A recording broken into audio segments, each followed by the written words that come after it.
순복의 길이라는 제목으로 말씀 전할 때에 많은 은혜 받으시기 바랍니다. 오늘의 핵심 주제는 하나님이 끌어당기시는 대로 따라가는 것이 순복이다. 하나님께서 끌어당기시는 대로 따라가는 것이 순복이다. 우리는 일상생활에서 자석을 많이 접할 수 있습니다. 우리 교회에도 이렇게 자석이 있는데요. 자석은 철을 끌어당기는 그런 힘이 있는 그런 성질을 가진 그 물체를 자석이라고 합니다. 우리 교회 문에도 저희 자석이 붙어 있어요. 그래서 저 자석을 가지고 이렇게 종을 이렇게 매달아 놨거든요. 철을 끌어당기는 힘을 가지고 있는 물체, 이것이 바로 자석이라는 것이죠. 자석에게 철이 이렇게 끌어당겨져 가는 것은 너무 자연스러운 일이에요.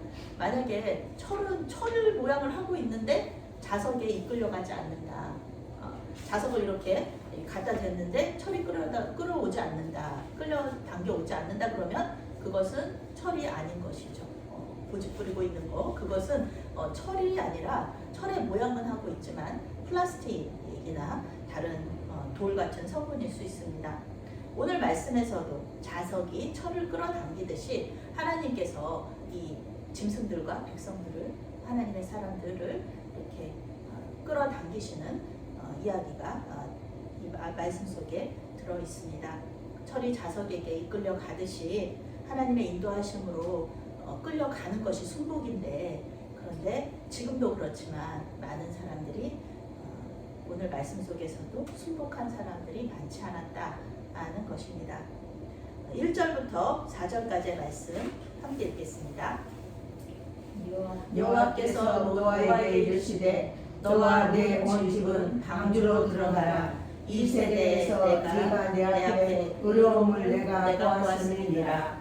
너는 모든 정결한 짐승은 암수 7씩, 부정한 것은 암수 2씩을 내게로 데려오며 공중의 새도 암수 7씩을 데려와 그 씨를 온 지면에 유전하게 하라. 지금부터 7일이면 내가 40주야를 땅에 비를 내려 내가 지은 모든 생물을 지면에서 쓸어버리리라. 아멘. 아멘. 이제 하나님께서는 악으로 가득 찬 세상을 이렇게 쓸어버리시겠다, 심판하시겠다 이렇게 예고하시면서 홍수를 보낸다고 말씀하세요. 사도 바울이 로마서 3장에서 말하죠. 의인은 없나니 하나도 없다. 여기서 그 당시에, 지금도 마찬가지지만 그 당시에 구원받을 만한 의로운 사람은 아무도 없었습니다. 그런데 하나님께서 노아를 의롭게 보신 거예요. 그리고 노아를 선택하셔서 구원의 길을 열어주십니다. 구원의 방주를 만들라 말씀하셨고요. 노아와 그의 가족들은 그 방주에 타게 됨으로써 목숨을 보존하게 되고 또 자손을 남길 수 있게 됩니다. 노아는 하나님의 말씀에 순종하여서 방주를 짓죠. 방주는 축구장 2개 크기의 8층 높이의 거대한 상자다, 그런 겁니다. 노아의 그 방주를 보면 배 모양으로 생겼는데요. 그런데 이게 성경에서는 그거를 원어적인 의미는 배가 아니라 상자라는 것이죠. 상자, 나무로 된 상자. 학자들은 이 방주를 짓는데 뭐 120년이 걸렸다, 뭐 40일이 걸렸다, 의견이 되게 분분해요. 그런데 성경은 그 정확한 건조의 그 날짜를 이야기해주고 있지 않습니다.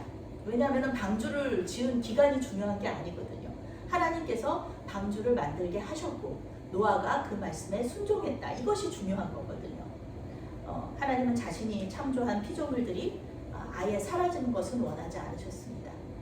그렇게 하지 않으시고 아예 다 멸망시키시는 것, 그렇게 선택하지 않으시고 새롭게 시작하는 것을 선택하십니다.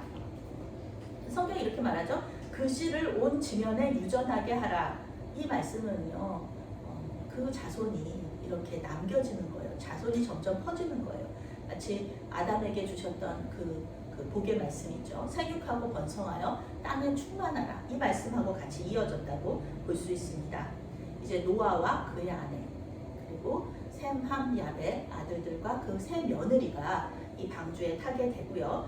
그리고 방주에 타게 되는 이 짐승들, 날짐승, 길짐승, 야생동물들, 그리고 양서류, 그리고 또 이렇게 파충류, 벌레들 전부 다 그 암수 2마리씩, 암수 한 쌍씩 이렇게 타게 되면서 그 자손들을 계속해서 땅에 이렇게 남기게 되고요. 세상은 다시 하나님의 피조물로 가득하게 될 것입니다. 하나님은 노아가 방주를 만든 후에 더 구체적으로 명령하세요. 정결한 짐승은 암수 7씩, 그리고 부정한 것은 암수 2씩 방주에 태워라, 이렇게 말씀하세요. 물론 뭐 노아가 태우는 건 아니죠. 하나님께서 이렇게 가라고 명령하시면은 알아서 이 짐승들이 들어오게 되는 건데, 하나님께서 이렇게 말씀하신 거예요. 왜냐하면은 이 부정한 것과 그 정결한 것은요, 깨끗한 것과 깨끗하지 않은 것으로 해석할 수 있는데, 우리 사람이 보기에 뭐 깨끗하다 깨끗하지 않다가 아니라 이제 하나님께 이제 제사를 드릴 때 하나님께 제물로 바칠 수 있는 것들, 그런 짐승들이 이제 정결한 거고요. 하나님께서 정결하지 않다고 얘기하시는 것들은 제사로 받지 못하는 그런 것들입니다. 레위기에는 정결한 것과 부정한 것에 대한 설명이 아주 잘 나와 있습니다. 노아는 이제 홍수 후에 방주에서 나와서 하나님께 번제를 드리게 되거든요. 근데 번제를 이제 전체를 불살라서 드리는 거예요. 그런데 이거 하나님 앞에 번제로 뭐 비둘기를 드렸다 그러면 비둘기는 그 종족 보존이 안 되는 거잖아요. 한 쌍밖에 안 집어넣었을 때는. 그래서 하나님께서 이제 번제로 드릴 수 있는 정결한 것은 7쌍씩 이렇게 살려주신 것이고, 그리고 번제로 드릴 수 없는 것들은 2마리씩, 암수 1쌍씩 이렇게 이렇게 종족을 보존할 수 있도록 태워주신 것입니다. 우리가 하나님께 이렇게 헌금하고 또 우리의 힘을 드리고 또 우리의 시간을 드릴 때요, 우리의 것은 하나도 없습니다. 하나님께서 여기서도 마찬가지잖아요. 그 제물로 드릴 것까지 미리 준비해 주시는 거잖아요. 방주에 타는 것부터 시작해가지고, 그러는 것처럼 우리가 하나님께 드리는 것들도요, 하나님께서 다 이미 준비시켜 주신 것입니다. 우리에게 주신 것들 중에 일부를 하나님께 드리는 거예요. 우리의 시간, 힘, 재물, 물질 다 마찬가지죠. 우리가 그것을 잊지 말고 하나님께 드리는 것에 대해서 감사와 기쁨으로 또 즐겁게 자발적으로 드려야 될 것입니다. 하나님은 이 말씀을 하시고 다시 7일을 기다리세요. 7일을 기다리시고, 방주도 이미 완성이 됐고요. 짐승들도 다 들어갔는데 하나님께서 7일을 기다리시는 거예요. 7일을 기다리셨을까? 무두셀라가 이때 죽었다는 이야기가 있어요. 그래서 무두셀라를 7일 동안 애도한다고 이렇게 7일 동안 기다렸다는 말도 있는데, 그것보다 더 이제 구원에 대한 이런 초점을 맞추면은 하나님께서 7일 동안 기다리신 거죠. 7일 동안. 7일은 완전수거든요. 그래, 7이라는 숫자가. 그러니까 7일 동안 기다리신 거예요. 노아와 그 가족들 외에 구원받을 사람들을 하나님께서 기다리신 것입니다. 7일 동안 방주에 들어오지 않는 살아 숨쉬는 모든 생명체들은 죽임을 당할 것입니다. 개역개정 성경은 내가 지은 모든 생물이 내가 지은 모든 생물을 지면에서 쓸어버리겠다, 이렇게 번역하고요. 새번역 성경은 내가 만든 생물을 땅 위에서 모두 없애버릴 것이라고 번역합니다. 이 노아의 홍수 사건은요, 하나님께서 주신 것을 하나님께서 가지고 오시는 것에 굉장히 많은 초점이 맞춰져 있어요. 하나님께서 생명을 주셨으면 생명 그대로 걷어가신다는 거고요. 여기서도 마찬가지죠. 내가 만든 것, 내가 준 것, 그거를 내가 도로 가져오겠다. 그런데요, 우리 손으로 만든 거를 망쳐버리거나 버리는 거, 이런 거 정말 쉽지 않습니다. 내가 만든 것에 애착이 있게 되어 있어요. 우리 권사님이나 집사님이 간단한 음식을 만드셨잖아요. 만드시고도 그거 버린다 그러면 못 버리게 하시는데, 왜 못 버리게 하지? 양념이 아깝다 이러시면서 못 버리게 하시거든요. 근데 사실은 양념이 아까운 게 아니라, 음식이 아까운 게 아니라, 그것도 내가 만든 것이기 때문에 애착이 있는 것이죠. 그거를 버리기가 쉽지 않습니다. 우리가 만든 거 하나도 이제 필요 없어진 건데도 그걸 버리는 것이 쉽지가 않습니다. 그런데 이 하나님께서 자신이 만드신 사람과 짐승들을 전부 다 쓸어버리신다? 이 하나님의 마음이 쉽지 않으세요. 이거 좋지 않으신 거예요. 슬프신 거예요. 그러니까 계속 그 멸망의 시간을 늦추시잖아요. 늦추시면서 일주일 기다리고 방주 짓는 동안에 기다리고 그러시면서 모든 사람들이 방주로 들어와서 구원받기를 원하시는 마음을 우리가 이 말씀 속에서 알 수 있는 것이죠. 베드로후서 3장 9절에 이런 말씀이 있어요. 주의 약속은 어떤 이들이 더디다고 생각하는 것 같이 더딘 것이 아니라 오직 주께서는 너희를 대하여 오래 참으사 아무도 멸망하지 않고 다 회개하게 이르기를 원하시느니라. 아멘. 모든 사람들이 다 구원받기를 원하셔서 아직까지 예수님께서 재림하지 않으신다는 거예요. 그런데 그날은 반드시 온다. 노아의 방주 홍수에서 방주가 완성되고도 7일 후에 하나님께서 비를 보내시는 것처럼 반드시 예수님은 오신다. 그러니까 거룩한 행실과 경건함으로 그날을 준비하라. 그렇게 베드로가 권면하고 있죠. 10절부터 12절까지 함께 있습니다. 7일 후에 홍수가 땅에 덮이니 노아가 600세 되던 해 둘째 달 곧 그달 11일 날이라. 그날에 큰 기쁨의 샘물이 터지며 하늘의 창문들이 열려 40주야를 비가 땅에 쏟아졌더라. 아멘. 드디어 이제 약속하신 7일이 지납니다. 아무도 들어오지 않았어요. 홍수 심판이 시작됩니다. 성경은 그 날짜를 정확하게 기록하고 있습니다. 이렇게 날짜가 정확하게 기록된 것들이 몇 없어요. 그런 사건들이 몇 없는데 이렇게 날짜가 기록되었다는 것은 이 사건이 매우 중요한 사건이었다는 것을 말해주는 것입니다. 노아의 나이 600세 되던 해의 2월 17일 그날 홍수가 시작됩니다. 홍수는 땅속에 있는 물들이 터지고요. 하늘에 있는 물들이 한꺼번에 40일 동안 쏟아지면서 일어나게 됩니다. 과학자들은요, 이 노아의 홍수가 절대로 일어날 수 없는 일이라고 얘기해요. 과학적으로 있을 수 없는 일이라는 거죠. 그 수억 톤, 수조 톤이나 되는 물들이 이렇게 쏟아졌다가 물이 어떻게 그렇게 150일 동안 이렇게 빠질 수가 있느냐, 절대 일어날 수 없다, 이렇게 말하는데요. 하나님께서는 이때 뭐 특별한 일을 하신 게 아니에요. 하나님은 천지를 창조하실 때 물을 정리하셨거든요. 궁창을 사이에 두고 궁창 위로 그리고 궁창 아래로 물 정리하시고 땅의 물들도 전부 다 육지와 바다 그리고 땅 속으로 다 정리해 놓으셨어요. 그런데 이제 이 홍수 사건 때 하나님께서 그 물들 정리해 놓으신 거를 그냥 흩어 놓으신 것 뿐이에요. 그러니까 예전에 정리하시기 전으로 그냥 돌려 놓으신 것 뿐이에요. 제가 정리수납 전문가 자격증이 있는데 이때 이 강사 선생님이 이런 말씀하셨어요. 한 번 정리하는 게 끝이 아니다. 왜냐하면 이 물건들은 금방 흐트러지거든요. 정리를 해놔도. 그러니까 흐트러지지 않는 방법은 뭐냐 하면은 항상 그 자리에 그 정리해놓은 그 제자리에 놓으면은 그 물건들이 흐트러지는 것을 막을 수 있다는 것입니다. 항상 제자리에. 물은 하나님께서 창조하신 그 제자리에 있어야 되는 것입니다. 만약에 하나님께서 그 예전처럼 그렇게 돌아가 버리면요, 사람이 살 수가 없는 거예요. 오늘 말씀처럼. 그 혼란스러운 상태로 돌려보내시자 홍수가 일어나서 모든 피조물의 생명들이 전부 다 사라지게 됩니다. 하나님께서 세상을 창조하실 때요, 모든 자연 만물들을 정리하시고 마지막에 창조하신 우리 사람을 창조하신 이유가 있는 거예요. 정리되지 않은 상태에서는 이 자연 환경이 정리되지 않은 상태에서는 사람이 살 수가 없기 때문에 그렇습니다.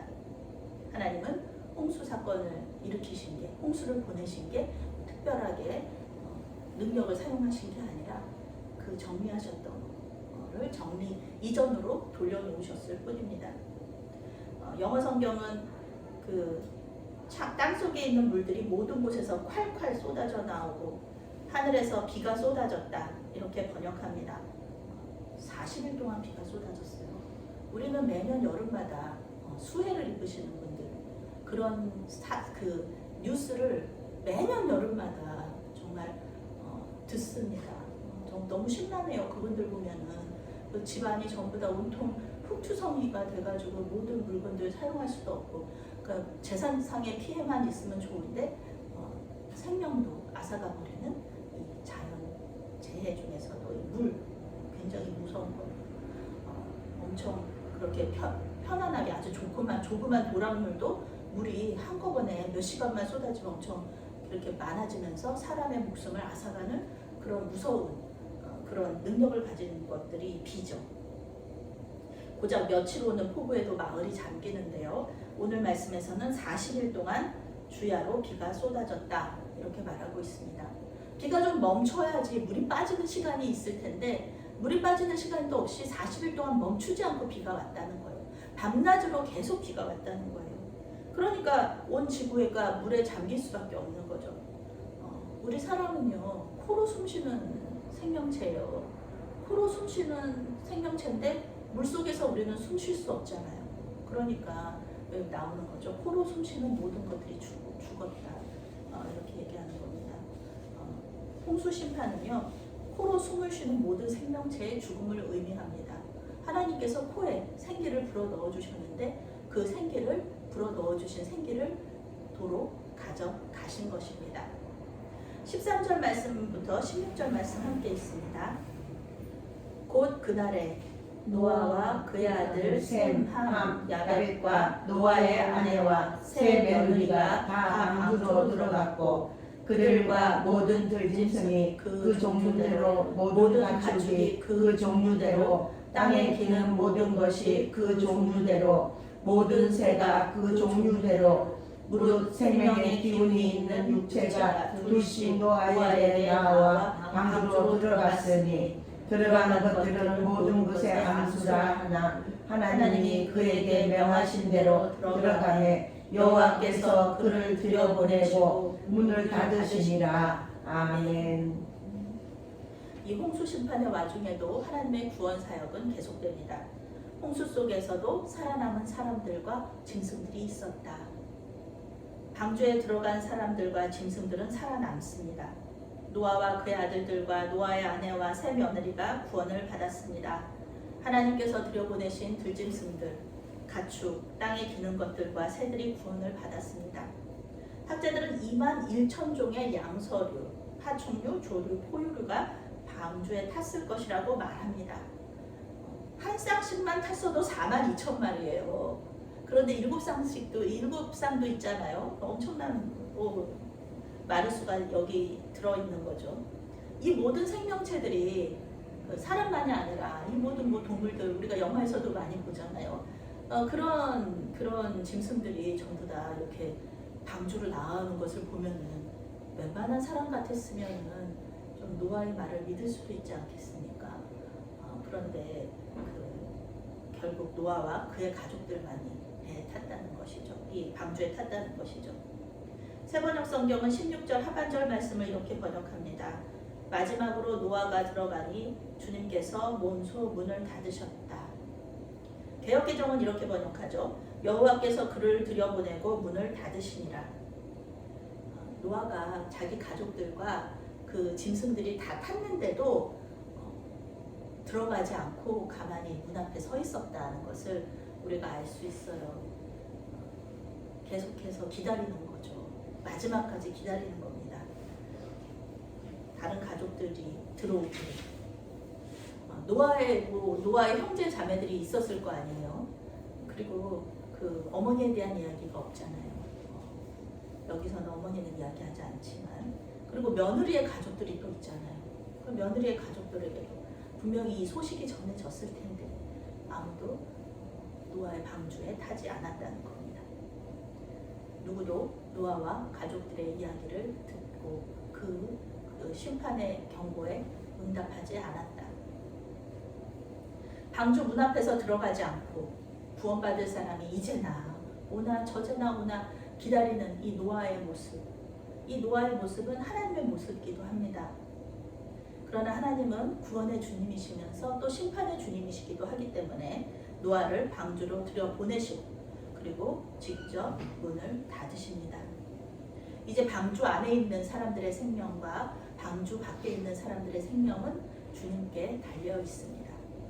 방주 안에 있으면은 다 구원받는 거 아닌가? 이렇게 생각할 수 있어요. 방주 안에 들어가면 끝 아니야?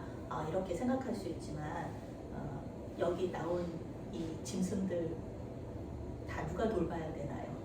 이 안에 들어갔는데 적어도 4만 마리가 넘는 5만 마리가 넘는 이 모든 그 생명체들을 돌보는 사람이 필요한 거예요. 이제 이 방주는요 작은 에덴 동산이에요. 하나님께서 아담에게 에덴 동산 돌보라고 말씀하셨잖아요. 그러니까 이 노아와 노아의 가족들이 이 많은 짐승들을 돌봐야 되는 거예요. 우리는 뭐 40일 동안 뭐 비가 내렸고 또 150일 후에는 또 물이 빠지고 그래서 뭐 1년 동안 1년 후에는 이제 밖으로 나간다. 이런 우리는 성경을 읽어서 잘 알고 있죠. 그렇지만 노아는 몰라요. 노아의 가족들도 몰라요. 지금 그 짐승들은 막 4만 마리, 5만 마리가 있는데 먹을 것들은 물론 지금 다 아주 꽉 채워놨죠. 그런데 언제 나갈지 모르는 상태에서 계속 먹이는 줄어들고 이 그 짐승들은 계속 돌봐야 되고 이런 일들이 구원받은 사람들에게도 믿음의 여정을 계속하는 것 가운데 이 주신 사명들이 있다는 거죠. 그 사명들을 감당하는 것이 쉽지 않다. 그 끝이 언제인지 모르기 때문에 양식이 다 떨어질 수도 있는 거. 그럼 어떻게 해야 되나? 걱정 근심이 있을 수도 있었다는 것입니다. 그렇지만 오직 하나님께서 방주 안에 있는 모든 상황을 아시고 죽이시려면은 그때 죽이셨겠지, 같이 죽이셨겠지 그렇게 생각하고 모든 것을 하나님께 맡기고 이 방주 안에 있는 사람들이 믿음으로 들어갔다는 것입니다. 21절 말씀, 24절, 21절 말씀부터 24절까지의 말씀 함께 있습니다. 땅 위에 움직이는 생물이 다 죽었으니 곧 새와 가축과 들짐승과 땅에 기는 모든 것과 모든 사람이라. 육지에 있어 그 코에 생명의 기운이 숨어 있는 것은 다 죽었더라. 지면의 모든 생물을 쓸어버리시니 곧 사람과 가축과 기는 것과 공중의 새까지라. 이들은 땅에서 쓸어버림을 당하였으나 오직 노아와 그와 함께 방주에 있던 자들만 남았더라. 물이 150일을 땅에 넘쳤더라. 아멘. 비가 40일 동안 내리면서 땅에 만들어 놓은 방주가 물에 뜨게 됩니다. 땅에 만들었어요. 물에 덮이고 산들이 물에 덮이고 모든 숨쉬는 생물들은 다 죽게 되었습니다. 그때 세상이 얼마나 아수라장이었을지 우리는 상상할 수가 있습니다. 비가 내리지 않는 세상이었어요. 비라는 것이 몰랐어요. 그러니까 비가 온다 그러는 노아의 말을 믿지 못했을 수도 있습니다. 그런데 갑자기 하늘에서 폭우가 쏟아지고 땅의 물들이 펑펑 폭발적으로 솟아오르는 그런 상황 속에서 높은 산으로 도망쳤겠죠. 그런데 높은 산도 물에 잠겼고 방주에 타려고 해도 방주에 탈 수가 없잖아요. 문을 하나님께서 잠그셨으니까 다시 그 여는 것도 하나님이 열어주셔야 되는데 하나님이 열어주시지 않는 거예요. 노아가 아무리 문을 열려고 해도 노아는 그 문을 열 수가 없는 것입니다. 누가복음 16장에는요 예수님께서 부자와 거지 나사로의 이야기를 들려주고 계세요. 나사로는 부잣집 문 앞에서 거지로 살다가 죽었지만 하나님 잘 믿어서 천국에 갔고요. 이 부자는 엄청 화려하고 또 즐겁게 살았어요. 호화롭게 살았지만 하나님 안 믿어서 또 지옥에 가게 되었습니다.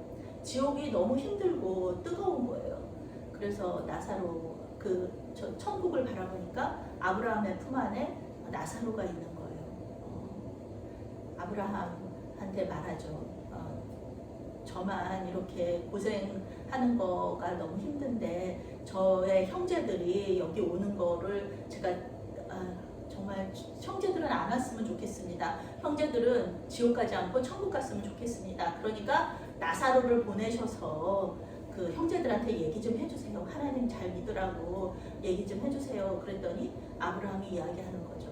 지금 그 주변에서 권면하고 있는 사람들, 하나님 잘 믿으라고 권면하고 있는 사람들 말도 안 듣는데 나사로가 다시 살아나서 간다고 해가지고 말 듣겠느냐 이렇게 이야기하죠.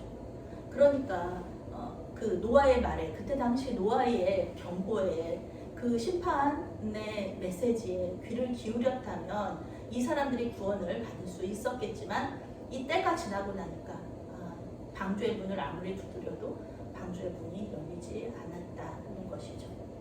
우리 기독교의 구원관이 있어요. 하나님은 모든 사람이 구원받기를 원하시지만 그 구원의 때와 방법은 하나님의 결정에 따라 이루어집니다.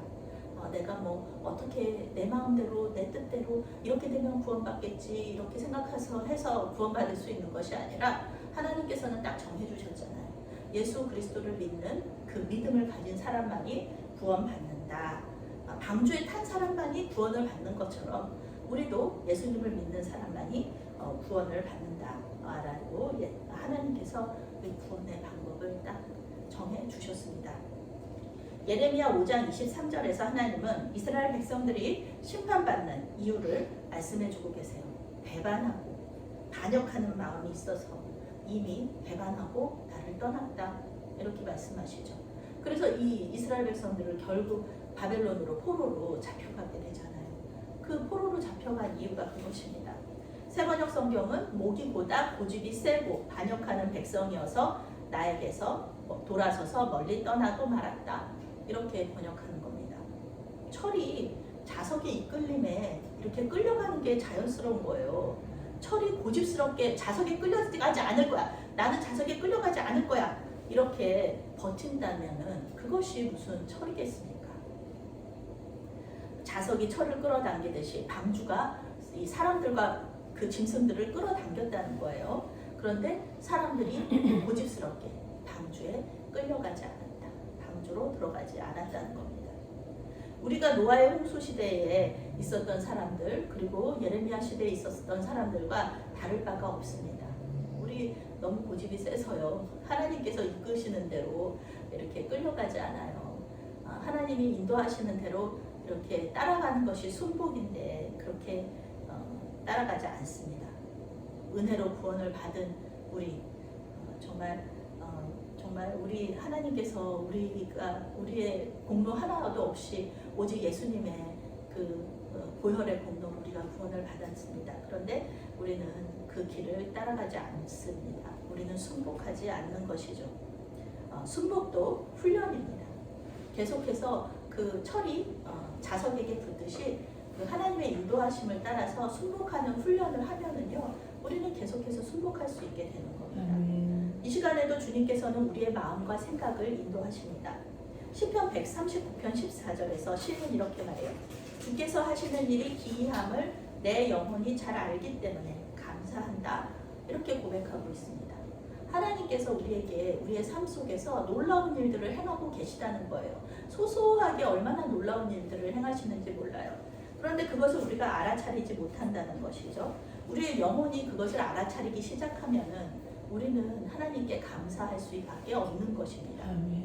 주님께서 우리의 삶 속에서 역사하시는 것이 얼마나 놀랍고 신기한 일인지 그렇게 생각하면은 우리가 계속해서 이렇게 순복의 삶을 살다 보면은요, 이것을 알아차릴 수 있게 된다는 것이죠.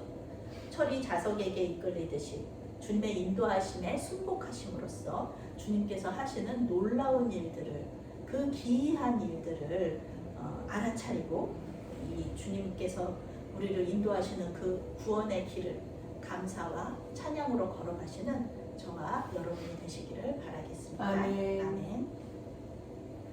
사랑의 하나님, 자석처럼 우리를 구원의 길로 인도하여 주시니 감사합니다. 아멘.